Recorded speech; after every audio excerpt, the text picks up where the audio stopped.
Hi, and thank you for tuning in to Noire Histoire. I'm Natasha, and in this episode, I'll be discussing The Darkest Child by Delores Phillips. The Darkest Child by Delores Phillips is a novel about a preteen coming of age in a dysfunctional home and community with dreams of escaping both by obtaining an education. Beginning in 1958, the book follows Tangi Mae Quinn over the course of roughly 4 years of her life in small-town Georgia. Tangi is the middle and darkest of her mother, Roselle's 10 children. Roselle likely has some undiagnosed mental issues that, coupled with her selfishness and immaturity, give rise to very problematic parenting. Thus far, Roselle has pulled her children out of school by age 12 so they could help support the household by working. But her plans with Tangi seem bound to go off track with the introduction of integration and Tangi recognizing the potential future she could have with an education. The Darkest Child is about a young girl. She's like 13 years old and is one of her mother's 10 children. Apparently none of them know their fathers. The fathers certainly aren't in the picture.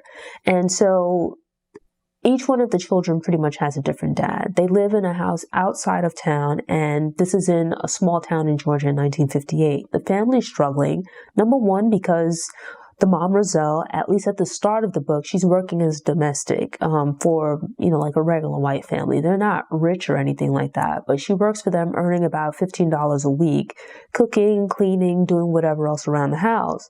And I don't know what the exchange or what the inflation rate would be now versus back then, but it doesn't sound like a lot of money. And especially not if you have yourself and 10 children to feed. Some of the older children work while Tangi and her brother go to school. The younger siblings are at home because they're quite younger. Tangi is believed to be intelligent. She stands out amongst her mother's children because she's the only child to be attending school past the age of 12, as Roselle has pulled the other kids out of school once they reach that age, sending them off to find a job or some other means of making money to help support the household. Tangi has skipped over the 8th grade and is now due to enter high school. But it's not just that. It's actually that she takes deep pride in being smart. She's very passionate and has this driving force to continue attending school. Roselle is quite rough with the kids, and to be quite honest, she seems a bit off. She's manipulative. So, for example, when the book begins, she pretends to be sick, but really she's pregnant. And given that she's been pregnant quite a number of times before, I think she would know the signs and symptoms. She shows herself as being capable of incredible cruelty towards the kids. So, I've got a weakness for kids and the elderly. I don't think you should be mean to anyone, but I think you're a special breed of person to be mean or violent towards a child or an elderly person. From the outset, I pretty much liked all of the other characters. I thought they were all interesting, but the mom was just like automatically, I'm not a fan. Granted, you don't know her backstory when the book begins. And you kind of get some insight into everyone or a feel for everyone's personality as the book progresses. But from like the outset, the little anecdotes that you get about her, the experiences that Tangi has with her, just rub me the wrong way. So among the 10 kids, they all have different dads. The mom is described as being incredibly beautiful, right? She sounds like she's also insane, but at least from a physical standpoint, she's physically beautiful. She's described as having very fair skin, dimples, physically attractive. But her mindset and mentality, her personality, she's very demanding. Honestly, she just sounds like a jerk. The kids have their own different personalities. They can be a little bit rough with each other, but given that they all live under the control of this tyrant, their little squabbles generally are just that, right? For the most part, they're incredibly supportive of each other. Tangi, who's the middle daughter, she's the main character and the narrator of the story. She's smart, sweet. Well, not really the narrator, but she's the main character. She's smart, she's sweet, she's got a bit of a mouth on her. Roselle, not so much. Martha Jean, who was born right before Tangi, is deaf and does not speak. They have an older sister. The eldest sister, Elizabeth, who they call Mushy, has moved to Ohio. And this older sister went so far as to help develop like a version of sign language to help Martha communicate. Roselle, not at all. The older brothers, they try to find work in town, but given that this is 1958 Georgia, they're living in the midst of Jim Crow, and at that, this is a small town. So it comes with all of the expected, drama and lack of opportunity. So there's drama within the family, but then also drama of the time. Tangy's older brothers have a friend, Junior, who sometimes works at the school as a substitute teacher. He was another character that I really liked. He travels around to some of these smaller towns and rural areas, teaching not just kids, but adults how to read and write. He attended college for a few years, but due to money issues, he had to put his education on hold. So there's some conversation in town among the young men about how to make things better for themselves. And there's two schools of thought where you have Junior, but you also have another young man who's also interested in pushing for change. But he doesn't have any real plan. His idea is just really aggression. His methods or his ideas for how to go about achieving change, pushing for change, are very unclear. Whereas with Junior, not saying that his way is the right way, but he's at least taken some time to plan, to strategize about how things should progress. So he'd like the black men in town, the black people in town, to organize and to see what they could do on their own. And then beyond that, to get outside help from the NAACP or wherever else to try to bring change to the town. As this is the Jim Crow South, there's certainly a hierarchy. It's incredibly difficult for young men, for people in general, to find work. And then beyond that, for them to be treated just as regular human beings. There's discrimination, there's a looming threat of violence, really for anyone that might attempt to upset the social norms. And that just could be like, for example, Junior's father and uncle started a taxi company, and that was viewed as being in opposition to the local white taxi company. They had to deal with being threatened and whatnot. They simply just saved up to buy a car and had this idea of being entrepreneurial, of trying to achieve some financial stability and independence that was viewed as a threat. So the young men in town, generally speaking, the men in town, generally speaking, struggle to find work that pays a decent salary, that's stable, offers some degree of security, or even just where you're treated decently at work. With that, they're stuck between a rock and a hard place. So at the same time that you have this drama going on within the Quinn household, there's also this wider drama within the community. Tangy Mae and her family, they're looked down upon because, number one, their family's poor. Their mom has all these kids. They all have different dads. So people sit in judgment of her. And it's like, in addition to that, Roselle is really a mess. That's not to say that the community necessarily turns their back on them. You have people that gossip and whatnot, but at the same time, you have people like Junior and other individuals in the community who still look out for the kids. So they're not completely ostracized from the community. They're not welcomed everywhere, but there are some people that still look out for them. Mushy was a great help to the family, but she's now somewhat estranged from them. 4 years earlier, the mom, who's really reliant on the kids to help run the household, she's not a particularly nice or easy person to get along with, right? She's a bully and violent at times with the kids. And so it sounds like Mushy probably got tired of it and decided to leave.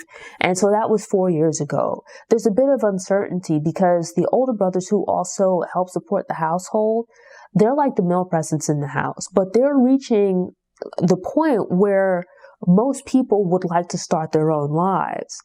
But there's still a maternal attachment between her and the kids where, despite her being mean to them, they still feel tied to her. The kids love her, right? Because she is still their mother. She's the only parent they've known. But the kids have been it's been so ingrained in them to listen to their mother, to carry out her orders, to not ask questions, that even when she's being unreasonable, when she's being difficult, when she's bullying them, they still feel an obligation to love her, to put up with her. The older brothers are tired of living in this environment and they want to be free, but they still feel tied and trapped. Now, you not only have Tangy Mae, right, her siblings, her mom, but there's also this supporting cast of characters, other people from town. And, so I immediately liked Junior, Tangy Mae. In Martha's case, she meets a young man at the post office. He's 22. And she's just like, I think 14 or 15, right? But he's quite a bit older than her. And so in trying to protect Martha, despite her being the slightly younger sister, Tangy G tries to step in and, like, you know, protect her sister because, you know, she has this, she's differently abled. He seems like an otherwise nice guy, but is too old for Martha, right? Like, if she's 14, 15 years old and he's 22, he's a grown man, he's a young man, but he's too old for her. Roselle, who is of mixed parentage herself with her, seems to take special pride in what she deems as her white children, right? So the kids kind of break down amongst those with white fathers, those with Indian fathers, and then those who are black, with Tangy May being one of the children with a black father. All of the children are described as being beautiful, but Tangy May doesn't fit Roselle's ideal of beautiful. She sounds like she looks nothing at all like her mother, right? Like, she is her mother's darkest child. In this case, the young man that they meet at the post office, you know, he takes an interest in Martha, but also compliments Tangy May, takes an interest in her. Roselle is an incredibly troubled woman, and we see this through various instances in the book. She's verbally, emotionally, and also physically abusive towards the kids, but you kind of get the sense she's an incredibly selfish person, very manipulative. She gaslights the kids, where she harms them in some way and then convinces them that they're the ones doing wrong, that they're the ones giving her a hard time. Every and anything that happens to the kids, whatever heartbreak or experiences they're dealing with, it's all about her and how she feels. She irritated me throughout the book. Things happen. This is the 50s. Maybe, you know, she didn't have access to birth control. She's also very poor. She's probably not seeing a doctor regularly, but it wouldn't take much for you to treat the kids decently. You know, it's like she just goes out of her way to be a jerk. Everyone has their life story, and we can assume that things have happened in her life to make her this way. And while we get a little bit of insight into the other characters, as far as, like, you know, their backgrounds, their experiences, it's like everyone else for the most part is kind of decent. All of Tangy May's siblings, regardless of them having their mom be a complete jerk, the kids, as they're developing, they're pretty decent people. And so it's like, while they might fight amongst themselves as siblings do, if anything, growing up with this tyrant lording over them has encouraged the kids to lean on and support each other. They might fight amongst themselves, but nobody from the outside, the mother included, Roselle included, is going to turn them against each other, although she does attempt to. So Roselle was working, but she decides for some random reason, laziness really, that she no longer wants to work. Fine. At the time she was pregnant, but she has this kid and then just hands the baby off to Martha Jean to take care of. You know, the mom is so selfish that instead of being grateful that her kids help each other, like how much they help each other, instead she complains nothing is ever good enough for her. She's always complaining about what she does for the kids, but it's like, madam, these are your children. You gave birth to them. They didn't ask to be born. Whatever you do for them isn't doing them a favor. You know, you're supposed to take care of them, not the other way around. One of Tangy's older brothers, Sam, he's viewed amongst the young guys in the community as being a potential leader. This is the Jim Crow South, so that in and of itself takes a certain degree of bravery, because this is a small town. Like, the moment members of town realize that these are men to watch, like, the establishment keeps a close eye on them. There's an unofficial deputy. He's doesn't have any authority to really police the black side of town, but because he has a gun, he's kind of a menace, right? He's protected by having this weapon and then also by the town establishment. He looms in the background as a threat. And so it's like, you have these multiple storylines going on. There's nonsense with Roselle. Each of the siblings have their own thing going on, but then you also have this broader story in the town. So it's like, not only are you hoping for change within the household, but also change within what's their community. So it's like, one moment, the mom is with it, seems okay. Then the next minute, it's like, she's gone off. And it just keeps you in a constant sense of unease because you don't know what to expect from her. They don't know what to expect from her either. Many of the Black people in town, the women, they work as domestics. The men, they get like whatever work they can, right? Very few of them have stable jobs. But there's like this constant sense of unease. This is like the late 50s, not quite the 60s. So you have like some rumblings of the early civil rights movement, but it hasn't fully appeared in their town. Though you do have some young men who are beginning to talk about agitating for change. They don't exactly have things figured out, and they can use some guidance, but unfortunately, one of the potential leaders ends up being killed, right? The sense that you get is that he was actually lynched. The older people in town, the people that you would think of as the de facto leaders, so the successful businessmen, the preachers, the school teachers, they're older, they came of age in a different time. Because this is how things have been, they can't see things as they could be. They're not willing to think and imagine a different future like some of these young men. And with that, they don't put the support behind the movement that these guys want to create.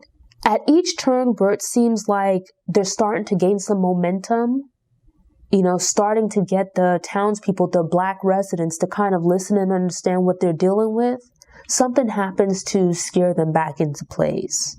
And so it's like, you can't really blame the residents because there's this constant danger looming everywhere.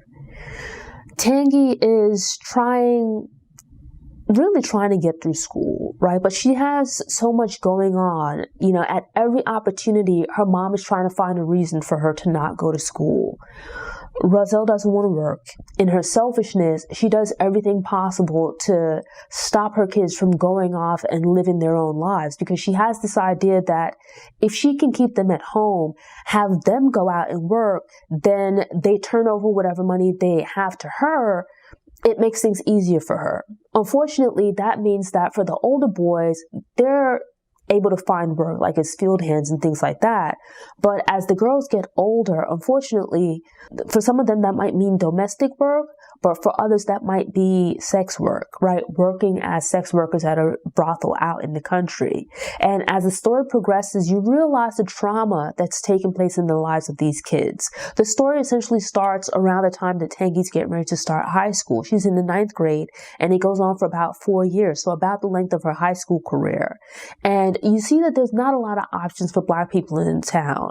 And so with that, Tangi's really pushing to get through school because not only does she want more for herself with regards to the town, but having some options with regards to like work and what her life could be like. Education seems to be the only way to deal with the insanity of her mother's home. Having something to hope for, some kind of a future. Going to college seems outside the realm of possibilities for her, but maybe at least completing high school might open up some options. And so with that, despite everything that's going on, she steadfastly clings to and pushes to go into school. The other kids kind of welcome the opportunity to drop out of school, right? The kids, they react differently to the dysfunction and the trauma taking place in their home. Some of them internalize it and it gives way to self-destructive behaviors. Tara Bell is doing everything. She has her own private hurts and things that her siblings aren't privy to. There's a point in the book where she's actually quite hostile towards Tangi. You get the sense that there's some jealousy there, right? It's in part because she doesn't have any obvious options for getting out of this situation. And so there's a scene in the book where her and Tangi are walking to a fair. The fair has come to town and the two of them have an opportunity to spend this time alone just walking together. No one else is around. And it's sweet in a way because they're able to open up to each other and be honest and vulnerable about their feelings, where you really get a sense of everything that's going on. Some things that have kind of been hinted at up to that point come forward. And it broke my heart, right? That Tara Bell is feeling overwhelmed by the things she's going through. Just really sad stuff. So Roselle's best friend Pearl, who's actually a rather nice woman, right? She's one of my favorite characters. She's not perfect, but she's actually pretty sweet to the kids. It kind of provides a bit of release from the domination of their mother. And so every year, Pearl, it might be a small thing, but she gives them socks, right? There's a conversation late in the book, though, where she encourages the kids to, like, I understand what you're going through with your mom, but, your dad's on around and your mom has been doing everything that she can to take care of you. So, maybe you shouldn't be so hard on her. Maybe you should be more forgiving. I get that. I agree with it. If their dads were playing a more active role in their lives, things might be different. There'd be less burden on the mom. There'd be less burden on them. But that doesn't absolve Roselle from her ill treatment of the kids, right? She is their mom. She is supposed to be a parent to them. Whatever hardship she has going on does not excuse her ill treatment of them, right? It doesn't mean that because she's their mom that she gets to mistreat them and they're obligated to forgive her. But within this, we see that you have dysfunction through multiple generations. Over the 4 years that the book follows, you start to see some of the effects of growing up in this dysfunction, the effects that it has on the kids. They pick up coping mechanisms that are not positive. Instead of teaching the kids right from wrong, Roselle kind of blurs the lines, right? She looks the other way when it's beneficial to her. Her moral compass is a bit wonky, right? And so the manner in which she teaches the kids is inconsistent. She does incredibly terrible things, but when they do the same, she'll turn around and beat the hell out of them for it. Her concern is not so much with them doing right versus wrong, but rather whether or not people will talk about it. And so there's a theme throughout the book about what exactly a person's obligations are to their family. I don't think you should have to fall on your sword for others. But at the same time, I kind of questioned why no one was stepping in, like removing the kids from this situation. The eldest sister, she was doing okay for herself. She's moved to Ohio, right? And she extends a hand back to her siblings to try to offer them help. But the mom in her selfishness intervenes, right? And throws those plans into a tailspin. Tangy, she's put in the position, she's pressured really by the mom to go above and beyond, right? To the point of causing potential harm to her, to the point of causing harm to herself in efforts to help her brother when he finds himself in problems. This is a fictional account. I know that there are people out there in the world who have dealt with or are dealing with similar circumstances, but there's a question of what exactly are your obligations to your parents, your siblings, your extended family versus yourself? Where do you draw the line? Is it being selfish or is it being realistic to refuse to help past the point? Overall, this is an incredible book. I listened to it in about a day. And during that time, my heart broke into 1,000,001 pieces at various points. The kids themselves, they would have incredible highs, but then they would be tempered by the lowest of lows. And the thing that throws you off, the thing that gets your emotions invested is that, number one, you care about the characters. You care about these kids. You know what they're going through, and so you sympathize with them. But it's like, things would change so drastically and unexpectedly that even when you can tell there was a plot twist coming, it was much like Roselle's temperament. You kind of fall into this rhythm where there's some nonsense coming. But because of her unpredictability, you don't know when. You don't know what exactly is going to happen. The kids are tense. They can never really fully be happy. And it causes tension within you as the reader because it's like you're constantly just waiting for the other shoe to drop. This is a book that in some regards reminded me of Sugar by Bernice McFadden, in the sense that, sure, there's some instances of prostitution, not to downplay it. It's there, and that's sad because it involves children. But then it was like more so with regards to, obviously these kids are struggling, right? The community knows what the mom is going through and what she's putting these kids through. And it's like some try to help. There's a certain degree, but there's still like a certain degree of a lack of sympathy, where at times they could really use a helping hand. People instead offer judgment. The characters in this book are very well written. They're very rich. Everyone has like their own little storyline going on. I would say that aside from Roselle, maybe one or two other characters, there wasn't really anyone that I disliked, right?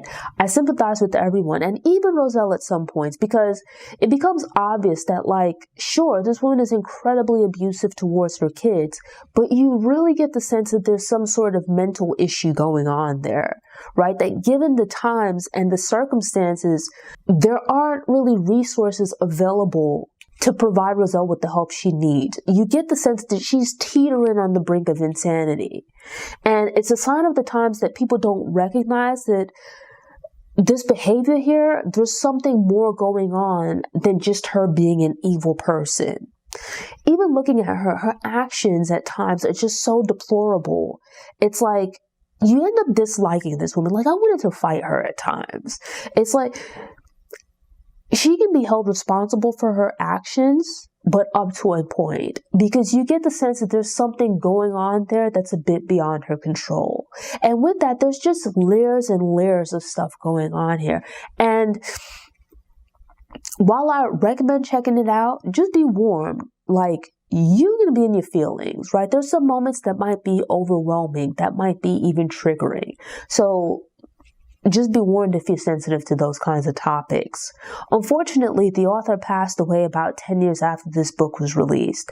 I'm not sure what her cause of death was, but apparently a sequel was in progress as far as she was working on it, but the book was never completed.